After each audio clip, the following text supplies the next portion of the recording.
வர வேண்டிய அவசியமே கிடையாது. படுவதே காரணம் நம் மனதை மகிழ்ச்சியா வைத்துக் கொள்வதற்காக. இந்த மகிழ்ச்சி இந்த கோயிலில் இருக்கும்போது மட்டுமல்ல, கோயிலை விட்டு நீங்க செல்லும் பொழுது அந்த மகிழ்ச்சியோடு வாழ கற்றுக்கொண்டால் சொக்கலிங்களுடைய சகோதர சகோதரிகளாக மட்டும்தான் இருக்க முடியும். நான் 80 வயதாகின்ற சொக்கலிங்கம் இதுவரை நான் ஒரு மாத்திரை கூட சாப்பிட்டதில்லை. டாக்டர் ஆலோசனை பிரகாரம் நீ செய்யணும். இதையும் 100 வருடம் இயங்க வேண்டும் என்றால் அதற்கு தேவை ஒன்றே ஒன்று, நீ மகிழ்ச்சியாக மட்டுமே. என் நிலையில் மகிழ்ச்சி இழக்கக்கூடாது. மகிழ்ச்சி இழந்தால் விளம்பரிக்க முடியாத உயிரை ஒரு நொடியில் நீ இழந்து விடுவார். அதற்காக நம்ம கும்பிடுவதற்கு உன்னோட சொல்றது கேட்டுக்கிறீங்களா?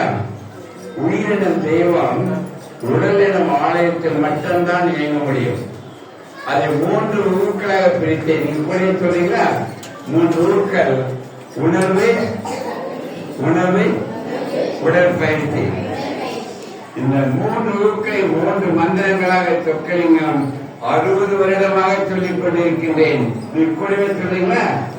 எண்ணுகின்ற எண்ணம் சீராக, உண்ணுகின்ற உணவு சீராக, சீரான உடற்பயிற்சி.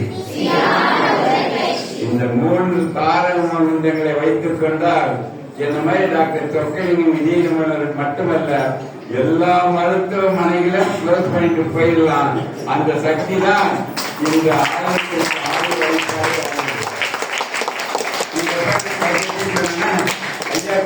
கேட்டுக்கொண்டே இருந்தேன். ஒன்றை வைத்துக் கொள்ளுங்கள், மகிழ்ச்சி என்பது கொடுப்பதில் மட்டும்தான் மகிழ்ச்சி. அது அறிவாக, ஆற்றலாக, உழைப்பாக, நேரமாக, பணமாக இருக்கட்டும், கொடுக்கிற இடத்தில் இருக்கும் மகிழ்ச்சி குறையவே குறையாது. வாங்கும் இடத்தில் போய்விட்டால் மகிழ்ச்சி குறைந்துவிடும்.